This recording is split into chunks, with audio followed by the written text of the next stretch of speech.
عبداللہ بن عمرو رضی اللہ عنہما کہتے ہیں کہ رسول اللہ صلی اللہ علیہ وسلم نے فرمایا، 2 عادتیں ایسی ہیں جنہیں جو بھی مسلمان پابندی اور پختگی سے اپنائے رہے گا وہ جنت میں جائے گا۔ دھیان سے سن لو، دونوں آسان ہے مگر ان پر عمل کرنے والے تھوڑے ہیں۔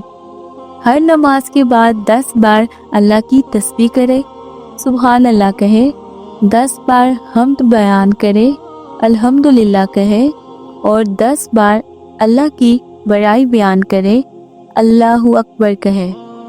عبداللہ بن عمرو رضی اللہ عنہما کہتے ہیں، میں نے رسول اللہ صلی اللہ علیہ وسلم کو انہیں اپنی انگلیوں پر شمار کرتے ہوئے دیکھا ہے۔ آپ صلی اللہ علیہ وسلم نے فرمایا، یہ تو زبان سے گننے میں 150 ہوئے، لیکن یہ 10 گنا بڑھ کر میزان میں 1500 ہو جائیں گے۔ یہ ایک خصلت و عادت ہوئی، اور دوسری خصلت و عادت یہ ہے کہ جب تم بستر پر سونے جاؤ تو 100 بار سبحان اللہ، اللہ اکبر اور الحمدللہ کہو۔ یہ زبان سے کہنے میں تو 100 ہیں لیکن میزان میں 1000 ہیں۔ اب بتاؤ کون ہے تم میں جو دن و رات 2500 گناہ کرتا ہو؟ لوگوں نے کہا، ہم اسے ہمیشہ اور پابندی کے ساتھ کیوں نہیں کر سکیں گے؟